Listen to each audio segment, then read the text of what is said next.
Jonathan, we're just waiting for Mary Ellen to give us the thumbs up that we're streaming.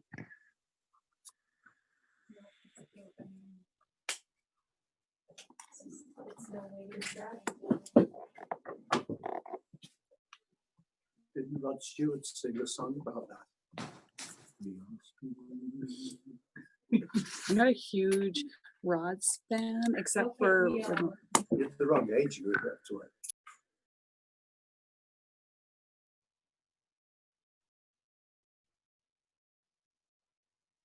.632. Can I get a motion for that? Or do we need a motion? No motion. Okay. So we did have an in-camera session this evening, and we do have some motions arising from our closed session. I will go first to Councillor Crane, or Mayor Crane, sorry. Yes, thank you. Heather, or sorry, Mary Ellen, we had written down the motion that I was going to make regarding some tax deferrals. Could you please reiterate that for me for the camera?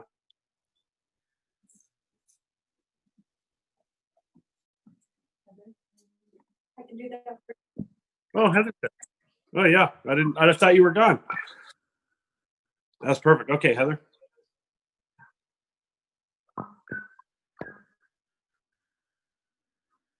Thank you.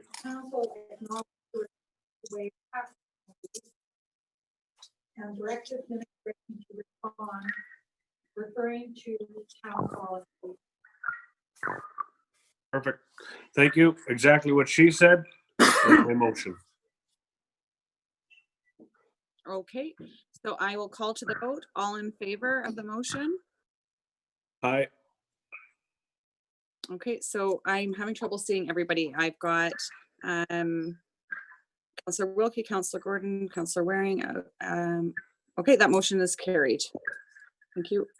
Sorry, I can't see all of the councillors on the screen at the same time. There must be too many attendees in the meeting now. So I'm going to do my best. If I'm not seeing you, please let me know. So our next motion, we've got a secondary motion coming from Councillor Wilkie. Go ahead, Councillor Wilkie. There we go. Motion was that administration bring a detailed record of all new tax penalties incurred by residents or businesses in 2020 to the next meeting of the Finance Advisory Committee and thereafter to the next regular council meeting. Okay. Thank you. All in favor of the motion as presented by Councillor Wilkie? Aye. We are passed. Thank you. And our third and final motion is coming from Councillor Waring. The council approved the budget amendment for $40,000 as requested by administration for the town share of facilitation costs for the amalgamation negotiations. Okay, can we call to vote, please, for the motion? All in favor? Aye. And that is carried as well. Thank you very much. So we can move ahead from item number 6, move to item 7, adoption of our previous minutes. Hopefully everybody has had a chance to review our previous minutes, and I will look for a motion to, okay, I see Councillor Gordon. All in favor? And that is carried. Thank you. Item number 8, question period. I will ask CAO Todd Sharp, have we received any questions for this evening's question period? Okay, we have received none. So we will move on. Item number 9, statutory hearings. There are none. Item number 10, we have delegations. 10.1, Foothills Tourism Association. This is going to be an update of the marketing successes and future plans. And I am going to turn the floor over to Hugo Bonjean from Foothills Tourism Association Marketing.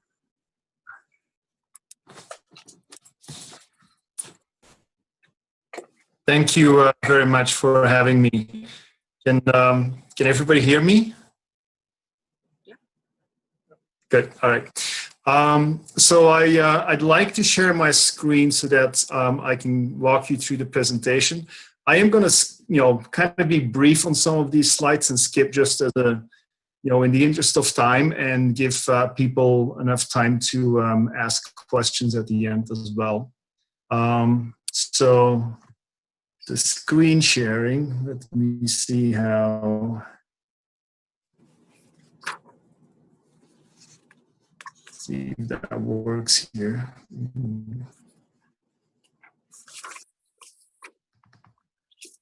Can everybody see that?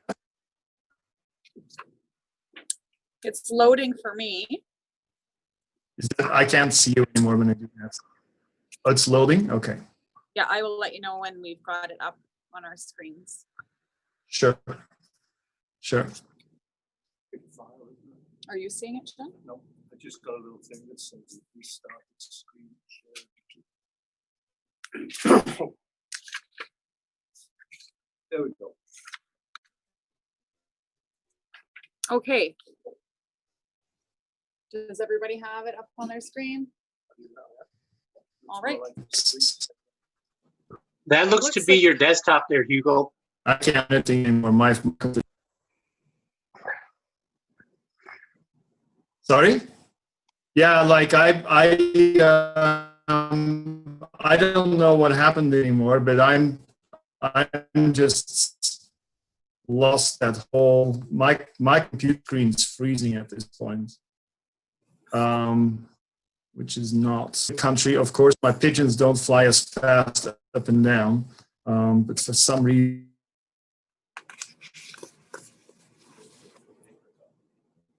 Yeah, council in chambers.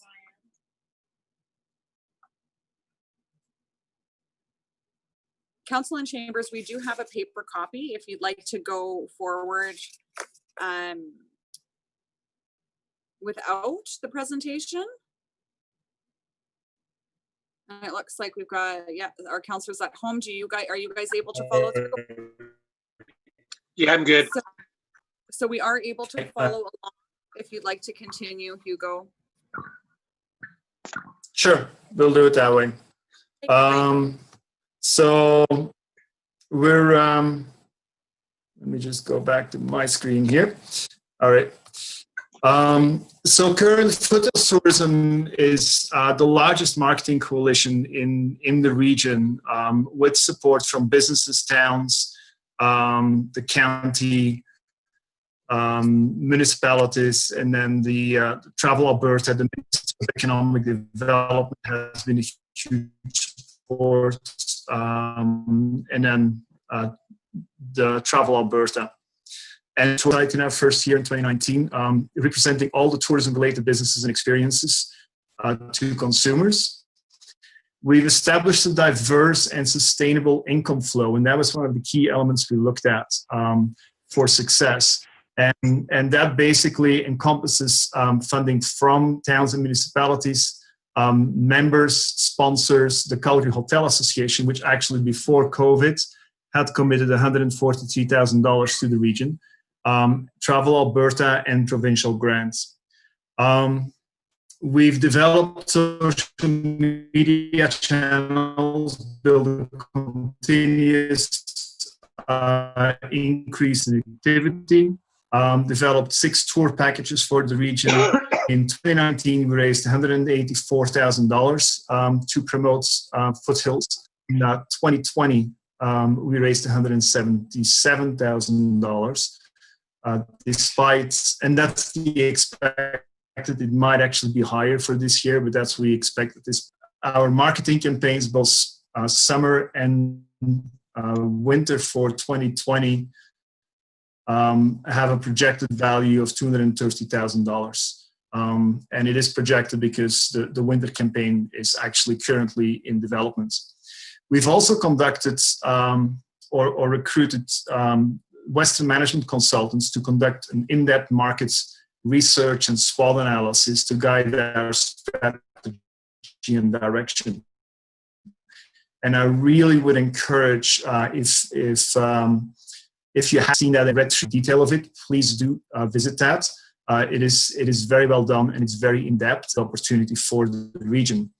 And you can find the study on foothillstourism.com. If you go to about the Foothills Tourism Association at the bottom in the footer, there's on that page there's a link to the study where you can read the entire study. Our board of directors at this point includes David Fan, Judy Kwolk and Cayman Farms, but they will be replaced with a representative from Granary Road, since Cayman Farms is closing at the end of this month. Paul Hamer from the Saskatoon Farm. We have a representative from Spruce Meadows, Calgary, the Calgary Hotel Association, Community Futures, Kelly Tuck as a voice for the municipalities, and then myself, and then both Andy Zillem and Yvonne Shaw from Travel Alberta have been attending most of our meetings as advisors. So the goal with the board, building out the board of directors, was really to get a lot of experience and vision, but also to get a voice of all the different stakeholders in the region that have an interest in developing the visitor economy. The marketing campaign we launched started the beginning of August. The goals were to increase web traffic, to grow awareness of the region, amplify our stories, and grow the region into long-term visitor economy. Through collaboration with DMOs and all the stakeholders in the region, Tourism Calgary and Travel Alberta. Page of the 2020 creative direction, which you can see the different ads we've been running. The direction what we learned from the market study from Western Management Consultants was that one of the things that the businesses in the community really identified as the major strength of the region was the proximity to Calgary. The other thing that came out of the research was that most people in Calgary, while they had heard of Foothills, did not know the variety of tourism offerings that the region had to offer. And so that's what the campaign really focused on, those two elements. We started just after the first week, I think it was August 5th or something. Our click-through rates on social are 2.5%, which is significantly higher than the industry average of 0.3% normally. We have, I'm actually skipping the gender and age comparison because there's nothing really, exciting about that. But August digital advertising, the website performance summary. That's really where the campaign started on August 5th, and you see that huge spike in terms of the website performance. The slide with the beehive and the honeycomb shows the website traffic from August 1st to August 15th. We increased it with more than 1,000% in just a matter of 5 weeks, really. We know now, we've learned that September has been even higher. We've been up to 50,000 users for September, and so it's growing very steadily, which is good to see. On the social media goals, we really focused on celebrating the region, build online community, showcase user-generated content, amplify influencers, ambassadors, tourists, and destinations, raise the awareness about Foothills, and get people to engage and share their own stories, which is all happening and very steadily and rapidly increasing. We've partnered with a number of hotels and in the region, and we've created the first tourism packages for the Foothills region with a number of the experience providers, among them Eau Claire Distillery, Forage and Farm, Granary Roads, some of the art galleries and golf courses in the area. And so we really did that to demonstrate what kind of packages we could put together as a region going forward. Then I'm going straight down to Christmas in the Foothills. So one of the things that we see as an important role for us as an association is to identify the growth opportunities and the economic growth opportunities as long as it relates to visitors in the area and really engage the community in capturing those. And so Christmas in the Foothills is our winter campaign that we currently are working on. It's an absolute unique economic development opportunity that has grown out of the cancellations of most Christmas markets in the Calgary area. Those markets are typically visited by 150,000 Calgarians who spend about $30 million on Christmas gifts during that time. All of these people will be looking for Christmas and winter activities and experiences during November and December, and a place where they can actually buy their Christmas gifts and unique Christmas gifts. Like the type of people that visit these places are not interested in buying their Christmas gifts in malls. And so we've launched, we're working on a big campaign. We've launched a Facebook group that has now, I think I launched it last week, Monday, and it has 320 some members on it. These are all business and municipality members from the entire region. The goal is really to take an organic approach to this and let all businesses and towns work together towards one common goal, and that is to give the visitors in November and December who would come into this region the best Christmas experience they ever have.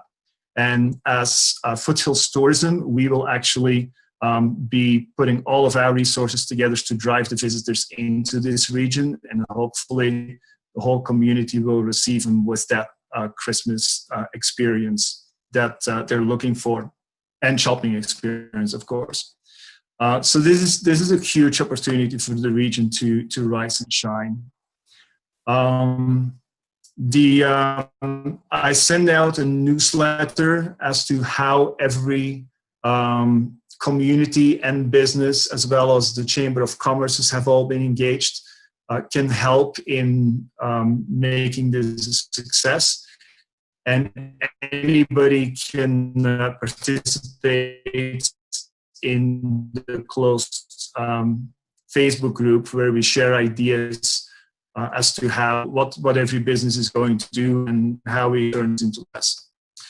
For summer next year, we're looking at another big opportunity that was identified from the market research we did. That is, 40% of Calgarians are interested in local foods. 70% would travel 30 to 60 minutes to buy local food from farms and ranches. And 41% of those, which is 370,000 people, would do this 4 to 6 times per year. Now, we can reasonably assume that those 370,000 people represent 92,000 families that have an interest to visit the region 5 times per year if they can buy food from local farms and ranches. Assuming that on average, for a family of 4, you drive into the region, you go buy local foods from the farms here, you spend some money on ice cream and lunch or breakfast, or some local shopping in the towns, you spend $500 on that, that would be quite reasonable. That's an economic opportunity, and it's a latent economic opportunity at this point in time, of $231 million. It's vast. And so this is a huge opportunity for us as a region to tap into and get at least a portion of that economic development opportunity here in Foothills. And we will be working with both farmers, towns, and the county in the spring to capture that opportunity. The sponsorship requests we have from towns and the county are based on the number of businesses that we market via foothillstourism.com. The Turner Valley, that is 15 businesses. That has been, if you go online, you would actually see it's a higher number. But what we have done is we have removed the businesses that are listed as Turner Valley, like several of the bed and breakfasts that are just located outside of Turner Valley. and we have moved those businesses into Foothills County, where they really are located. We've also removed all the business or the tourism and visitor experiences, like some of the trails and things that really don't generate income and that are not a business. And so for Turner Valley, our sponsorship request would be $3,000. And you can see the sponsorship request for each of the communities there.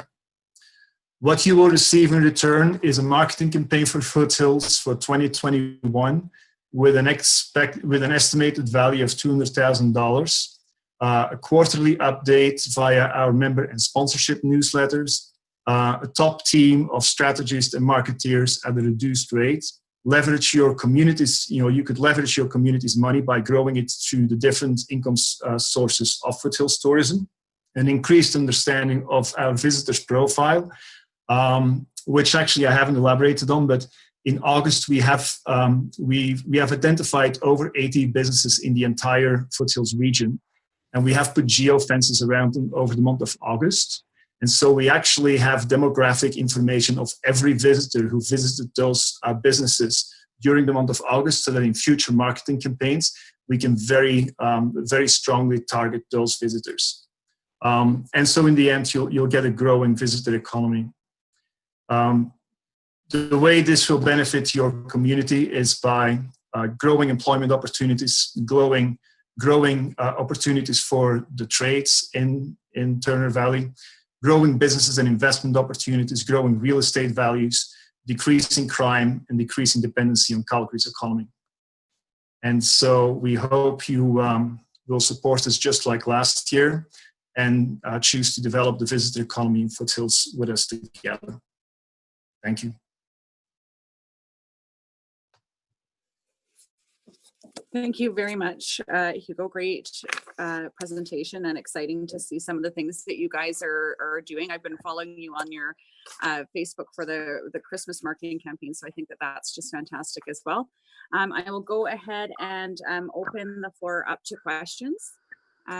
So do we have questions from council for Hugo? Comments, questions? I'm scrolling back and forth on two different screens here. Go ahead, Councillor Wilkie. Thanks, Hugo. That was a great presentation. I really like the deliverables that you guys are able to kind of present here. It's really fantastic. It kind of shows you what you're getting in return for funding an initiative like this.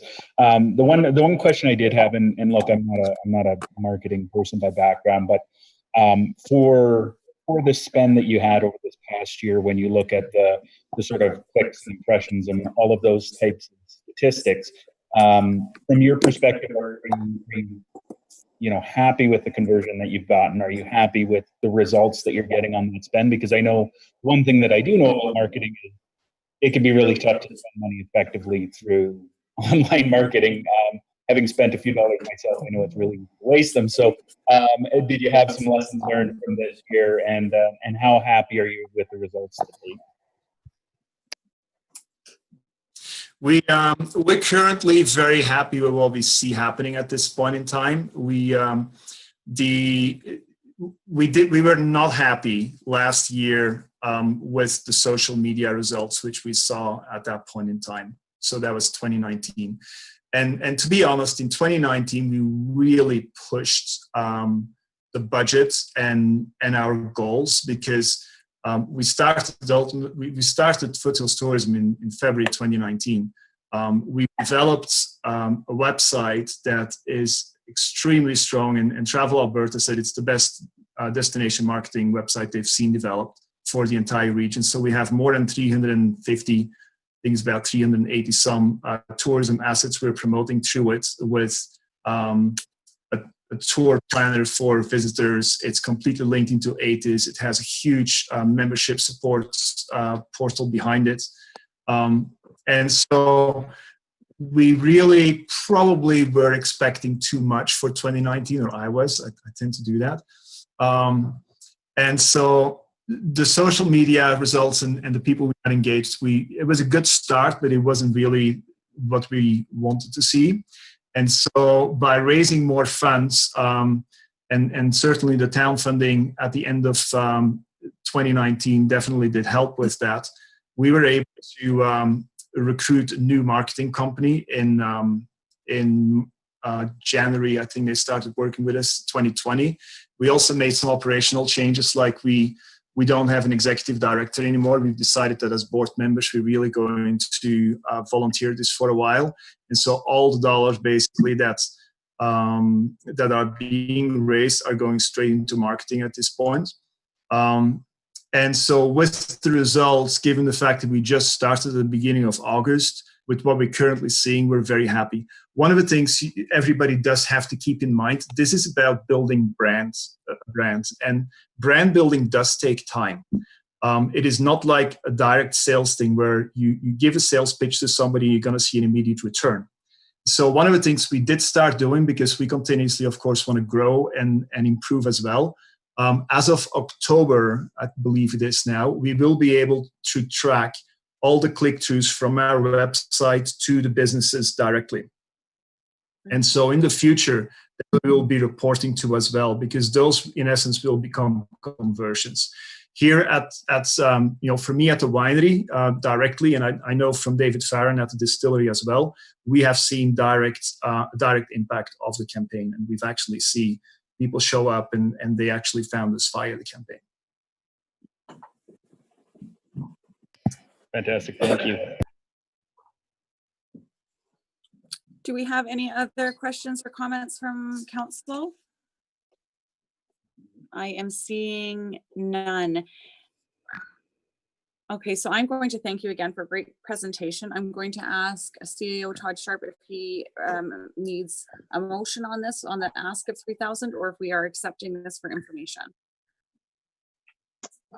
Before I give your answer, maybe Councillor Gordon has a question. Oh, sorry, go ahead, Councillor Gordon. I must have missed you. No, that's quite all right. Hugo, thanks so much for this presentation and the clarity as regarding the marketing for tourist purposes and how that ties in really well with what the Intermunicipal Economic Development Committee is doing already as we head into our marketing campaign. Question I have regarding the supports. I know last time when there was a request for funds to be given per town, there was also a tie-in to business membership fees. Is that something that the Foothills Tourism Association will be continuing? Are you going to be requesting that that businesses have memberships? We will be requesting that businesses have memberships. However, with COVID this year, the board has made a decision that we were not going to raise any membership fees. All board members have paid their membership fees this year, but we were not going to make this an issue for businesses, because the business community, certainly within anybody who's affected by the visitor economy, well, has been significantly harmed this season.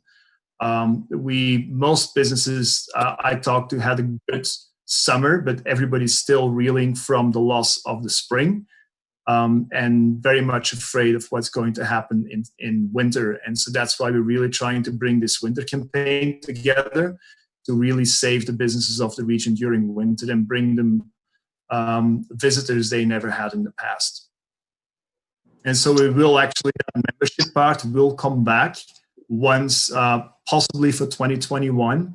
But the goal is to keep a diversified income stream for Foothills Tourism, which will be made up from membership fees, sponsorship fees, municipality fees, the DMF funds eventually, and then grants from Travel Alberta, federal and provincial governments. So if I may, as a follow-up to administration, potentially would this funding fit under the community support grant? I know there's over $6,000 left in there, so I'm wondering if the parameters would meet that. So through Deputy Mayor Hamilton to Councillor Gordon, it doesn't meet the criteria for that grant fund policy. But administration did budget money in case council intended on supporting Foothills Tourism Association. So if council wishes, the money is already in the budget. Okay, I'll make the motion then that council direct administration to meet this request from the Foothills Tourism Association in the amount of $3,000. Thank you for that, Councillor Gordon. Do we have any other questions or clarification? Oh, go ahead, CEO Sharp. Thank you. Just one small one. Last year, FTA and the town entered into an MOU of sorts.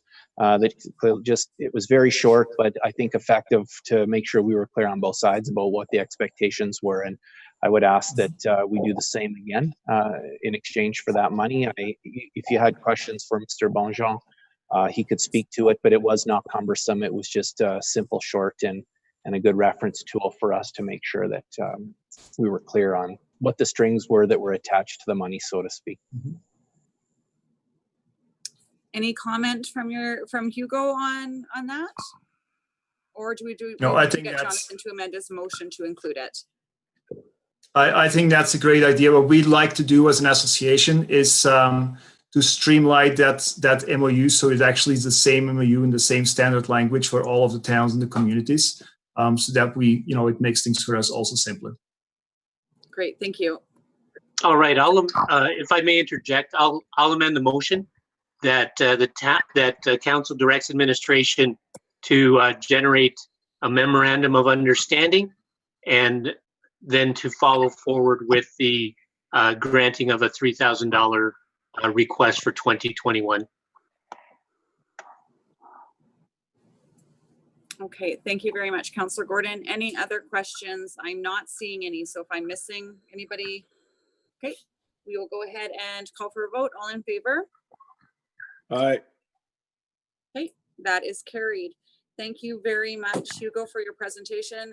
Greatly appreciated. And you can hang out with us or you can log off. I'll leave that up to you.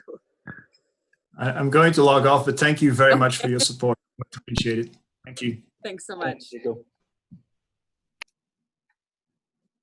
Okay, so we are going to move along then to item number 11.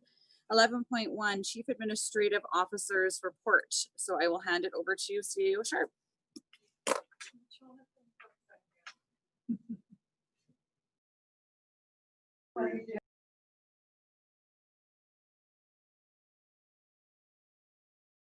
Thank you, Deputy Mayor Hamilton. 2 items to update council on this evening. The first is a routine COVID-19 update. As council knows, we relaxed our restrictions on RVs on front properties and on streets early this spring when the pandemic had hit us, to provide an option for residents if they needed a tool for isolation purposes.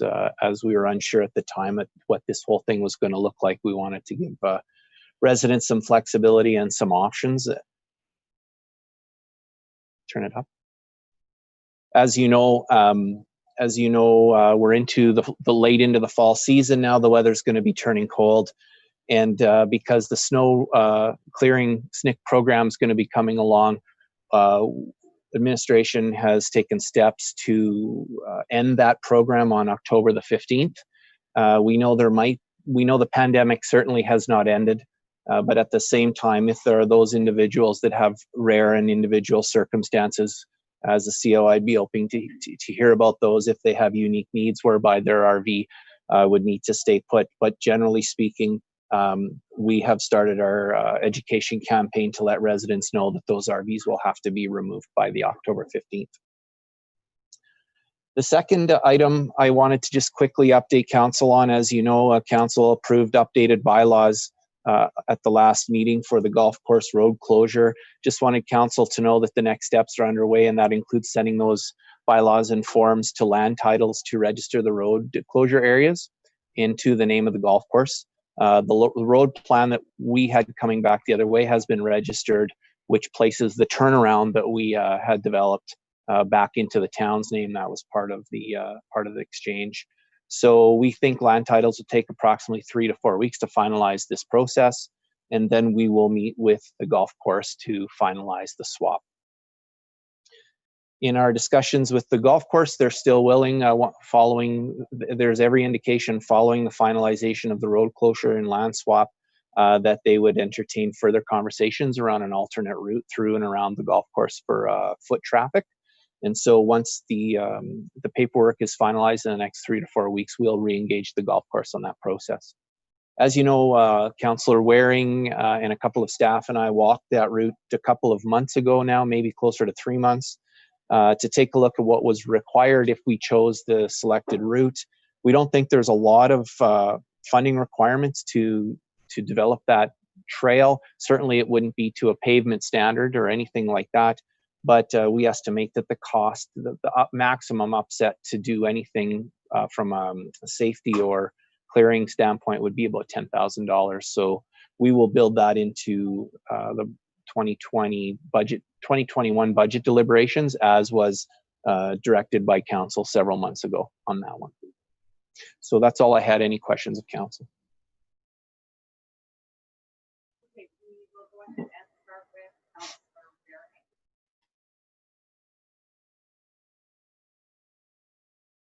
Waring. Okay, thank you for both of those, CEO. I think you've made everything very clear. I was somewhat concerned about the RV accommodation ending when we know that the COVID-19 situation is getting worse rather than better. But if we've got this ability to consider unique needs and react to those, then I'm good with the proposed closure.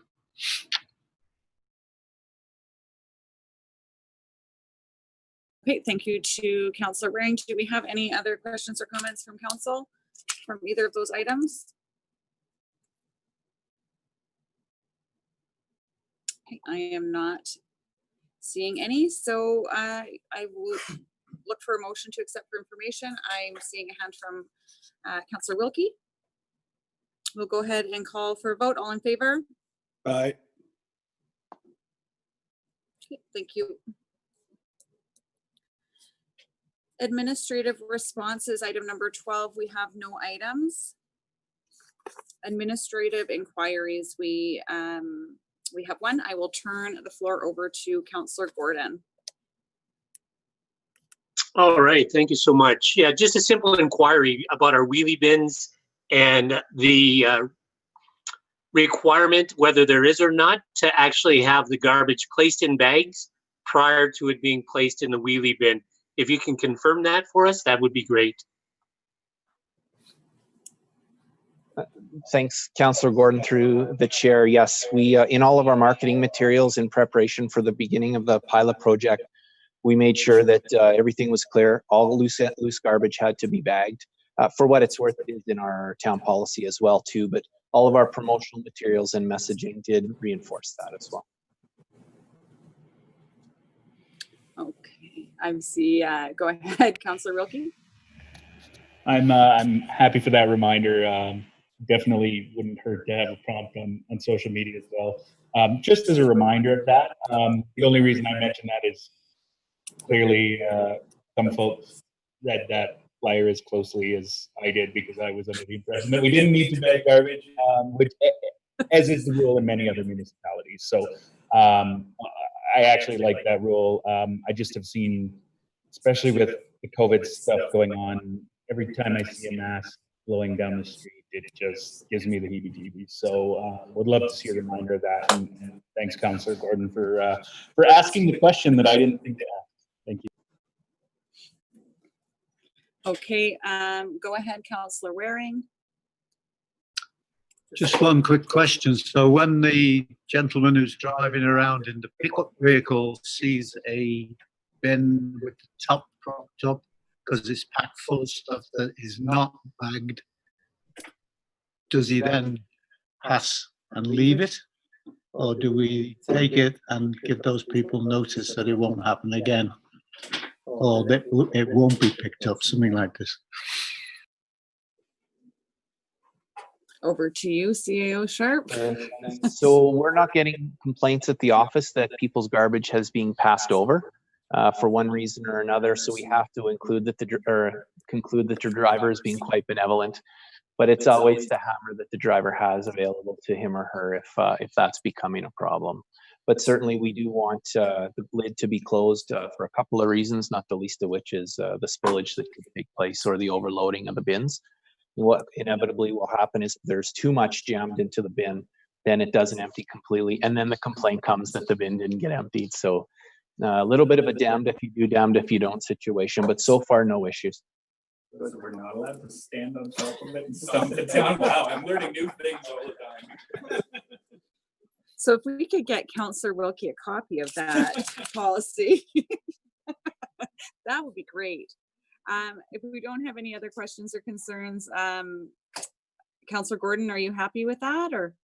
No, I really appreciate that. And I'm just wondering, because it's been 6 months into the pilot project, just about give or take, I'm wondering if that brochure should be put in our next mail out with our utility bills, just as a reminder going into the Christmas season that garbage must be placed in bags prior to going into the bins. Just something simple like that.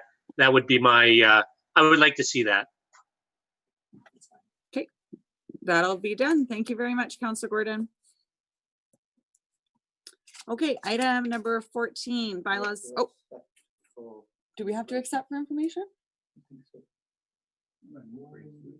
I don't think so. No? No.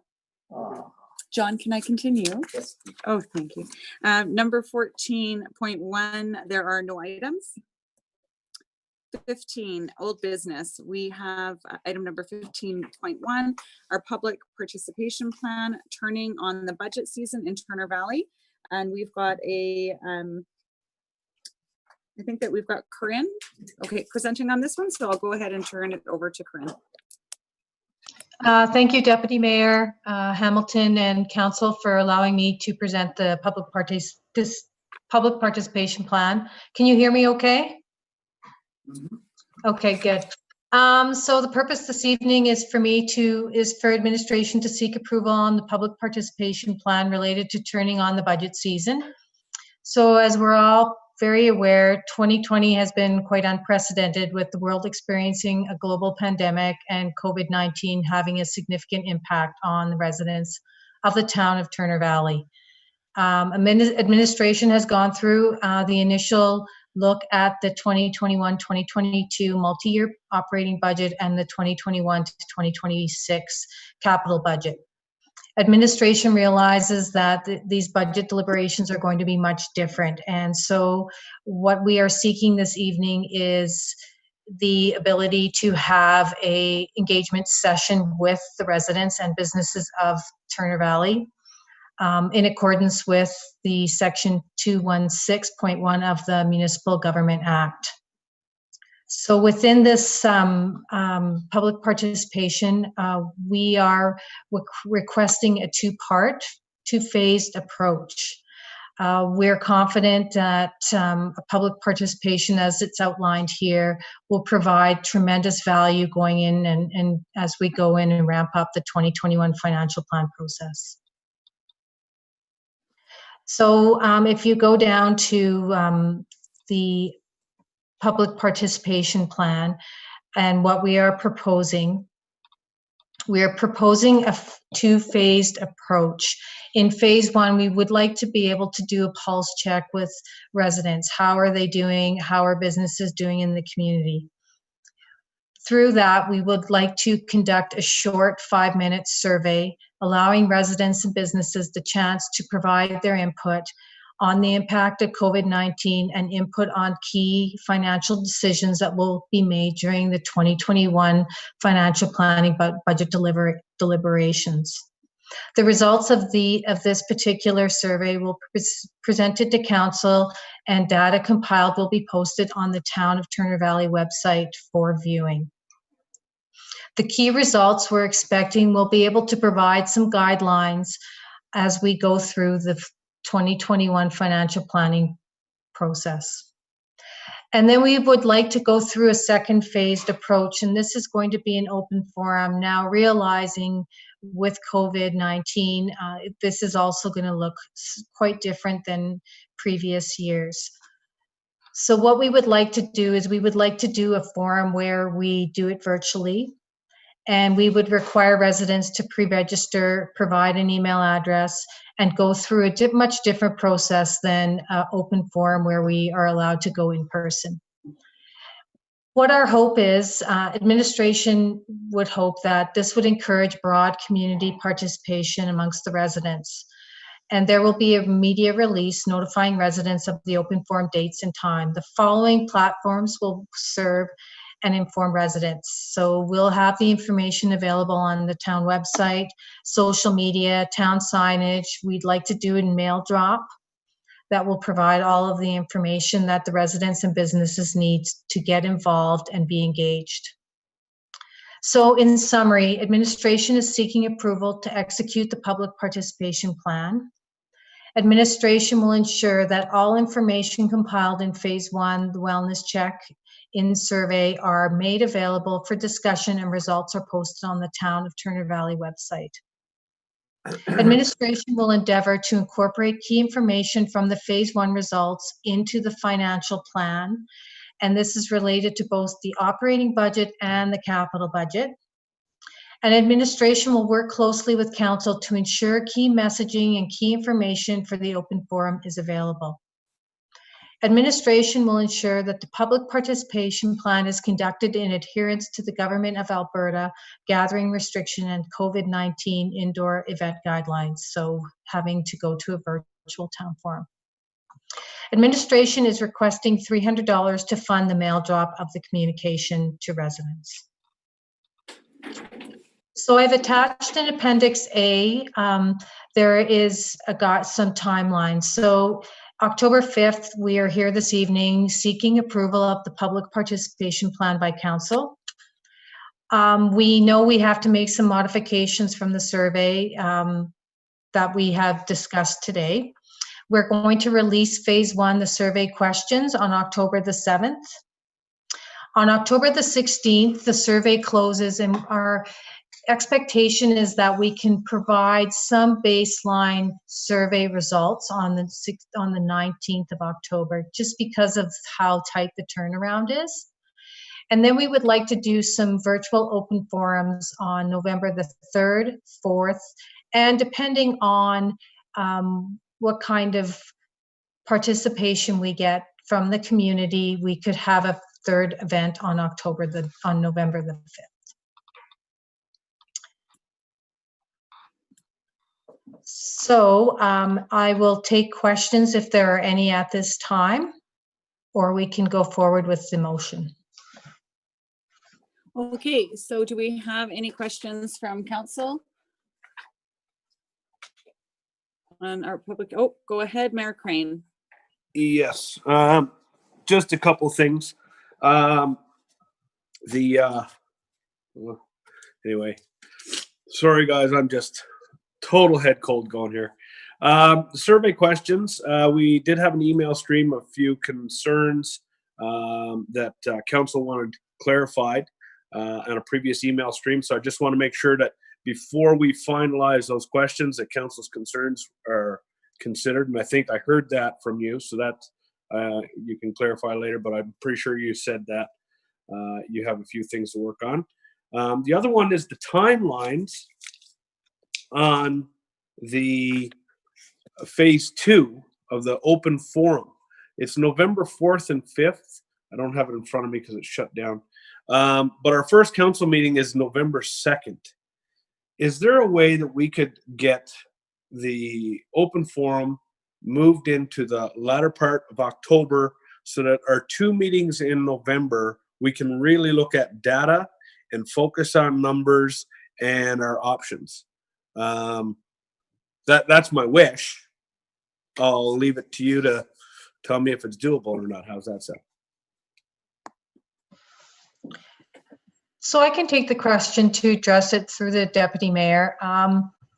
Mayor Crane, I mean, we proposed some dates. We can push them back if you feel that it would be valuable. My only concern there is giving the residents and the businesses appropriate time to respond. So if we think if we all collectively believe that we can do it earlier, we can make it earlier.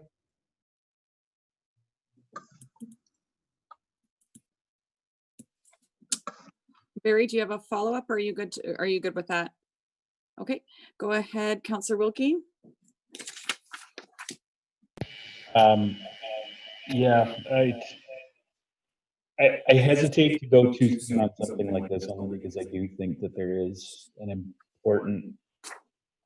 importance on allowing people to, I don't know, kind of marinate on this a little bit in between the two steps. My view would be to do it later, as late as possible, as we still think we can get the budget done in time. That would be kind of my perspective, rather than trying to hurry up on this. But that would be my only perspective. Just as a question, though, Corinne, it sounds to me when I read this like you're thinking something along the lines of a kind of Zoom town hall for that second stage. Then, right? My only question would be: have we considered or have we given consideration to folks who would have questions or comments that might not want to participate in a session like that? I just want to make sure that we're able to get all comments and clarify sort of how that would be handled. So to address your question through the deputy mayor. So Councillor Wilkie, it's our intention to get as many residents and businesses involved in this. So we'll formulate it so that we can get those questions out to the council and administration so that we can engage the public. So understanding that not everybody is technologically savvy, we are going to make this very seamless. We have been doing a lot of research on how to effectively do a virtual town hall. We'll give very good instruction. We'll provide opportunities where residents can do some training if they need to. So it's our intention to try and make this as seamless as possible without, I mean, we can't forget the fact that we have social distancing, and so we have these barriers that we have to deal with. But it's our intention from the administration side to do whatever we can to get people engaged and asking questions. Okay, Thank you. thank you. Go ahead, CAO Sharp. Thanks, Deputy Mayor Hamilton. And just one other thing that Ms. Middleton hasn't mentioned is we're going to be doing a mailbox drop. So every mailbox in Turner Valley will be made aware of two opportunities. The first is the preliminary survey. The second will be the virtual town hall. But we know not everybody's computer savvy, and we know not everybody could make it on those evenings. So one of the things that we need to do to structure the virtual town hall so that it's as effective as possible is to ask people to submit their questions ahead of time. So whether you're participating in the virtual town hall or not, you have an opportunity to ask your questions, and then an FAQ of sorts will be produced afterwards that will summarize not only the information for council and what we heard, but also for feedback, but also something that can go back to the community. Thank you very much. Go ahead, Councillor Rob. Yeah, as a follow-up question to what you said, Mr. Sharp, would you be willing then to take written questions at the office, for example? That would solve the problem. I assume that, but just wanted to clarify that because they can do it right in, and if they don't have a computer savvy, that's the way to get the question to us. Good. Just as a clarification, I think that the way that they did the AUMA conference worked really well. So everybody was able to dial in, everybody was able to see the speakers, but the questions were asked in the comment section instead of everybody, you know, muting and unmuting. Is that kind of what we're looking at? Okay. Similar. Okay, so thank you very much, Corinne and administration. I think that this public engagement piece is important every year, but I think this year especially. So much appreciation for what you guys have presented today. Are there any other questions or comments from council before I ask for a motion on the public participation plan? Okay, I'm seeing no questions or comments and a motion. Go ahead, Cindy or Councillor Holiday. Yeah, I'll give you the motion that we accept. I'm sorry, I just lost it on my page. I think you have it in front of you. Accept the public Yes. participation plan. Yep. I will read option 1, that council accept the public participation plan as presented and directs administration to initiate and activate the plan as soon as possible.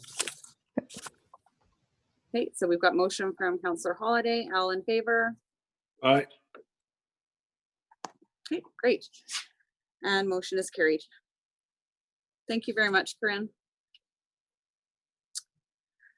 Going on to item 16, new business. We have got 16.1, our surplus transfer to reserves, and it looks like this is being presented by Corinne Middleton as well. So thank you through the Deputy Mayor Hamilton. So I'll take you through this. This is something that we do on an annual basis. So whether we have a surplus or a deficit, we are required to transfer that into reserves. So upon completion of the 2019 audited financial statements, the town recognized a small operating surplus of $3,184. I've also provided a listing of the current town reserve funds and the balances, and generally what their purposes are. So from there, we can make a determination of where we would like to put the $3,184. Administration is recommending that we transfer this particular amount into the property tax account, unallocated operating reserve of $3,184.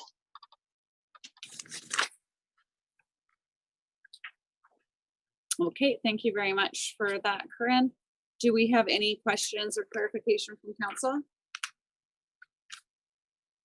I am seeing none. Okay. That's pretty good budgeting, guys. $3,000. That's a pretty good transfer reserve, I think. So well done. Can I ask for a motion? Okay, Councillor Rob.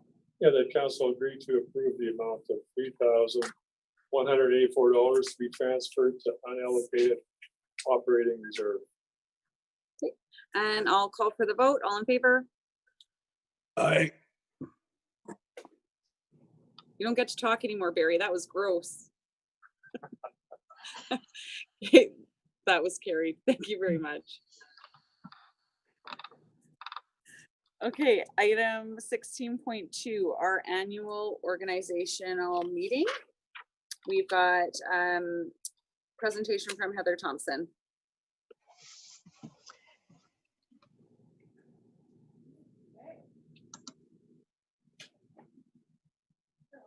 You've got to unmute yourself.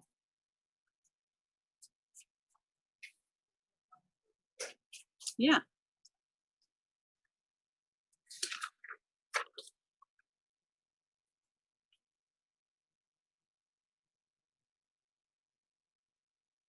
So in front of you is a RFP regarding our annual organizational meeting, which the council must have in accordance to the NGA, no later than 2 weeks after the first Monday in October. Administration is recommending that the org meeting be held prior to the October 19th regular council meeting, start at 5 o'clock. And if need be, if the regular council meeting needs a closed session, we'll put that at the end of the closed session. So administration is recommending that council agree to schedule the 2020-21 organizational meeting on October the 19th at 5 p.m. I will make that motion, Deputy Mayor. Option 1. Okay, thank you very much for that. Mayor Crane. Are there any questions or conflicts or comments coming from council? Do we think that that proposed date and time is going to work? It's council day. Yeah, it's before a council meeting.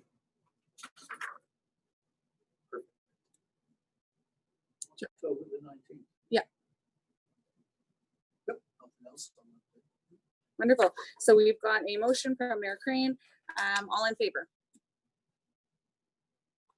Okay, Aye. that's carried. Thank you very much. Moving on to 16.3, community support grant application. We've got the High Country SPCA, and I'm seeing Manik, or are you presenting? Okay, so go ahead, CAO Sharp.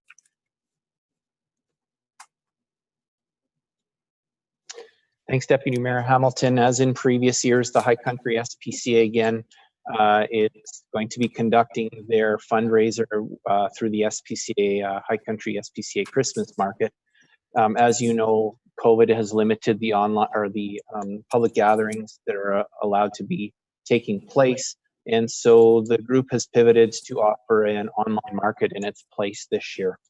In the past, proceeds from the market have gone to support abused animals and fund a low-cost subsidized spay and neuter program for those who cannot afford to do it themselves. This year, again, administration is recommending that we contribute $500 to the program. It meets the grant policy guidelines, and we're looking to council for a decision. Okay, thank you for that, CAO Sharp. I'll open the floor to questions or clarifications or a motion. Yep. Okay, we've got a motion. Go ahead, Councillor Waring. The council approved the High Country SPCA Community Support Fund grant request in the amount of $500. Great. Any questions? Comments? None? Okay, we'll call all in favor. And that is carried.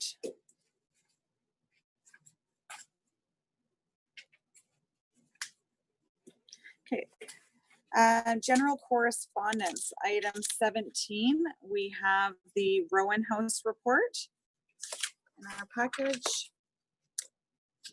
So we've got a letter to accept for information. Is there anything else required of us, CAO Sharp, on this one? Oh, go ahead. I forwarded that's a registration, online registration, and it's an online event this year, so you have to do breakfast. But of course, each individual could choose to join them online and make their donation. Great. Can I get a motion to accept this for information? Oh gosh, that was okay. Eeny, meeny, miny. Okay, go ahead, Councillor Wilkie.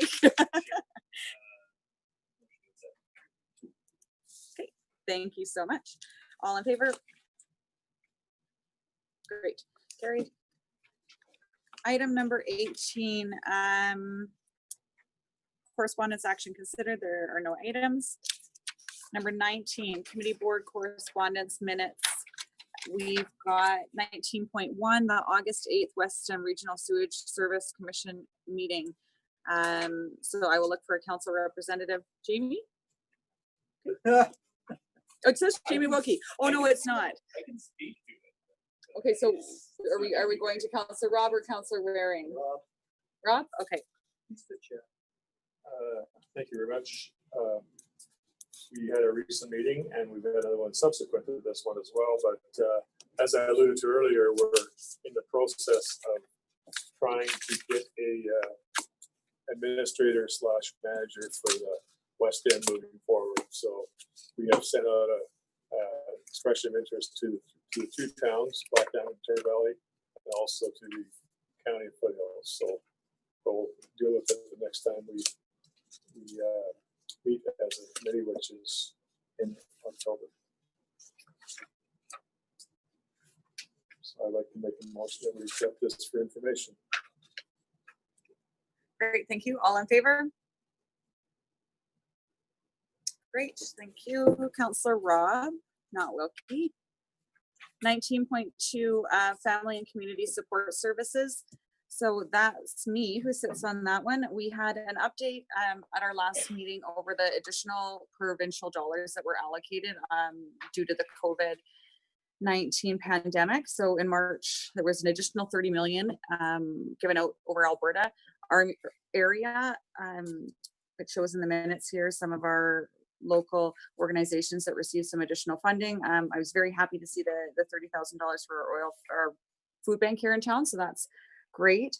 And some other great organizations, Boys and Girls Club, Inclusion Foothills. It was nice to see some of this funding come back to our local community. So that was great.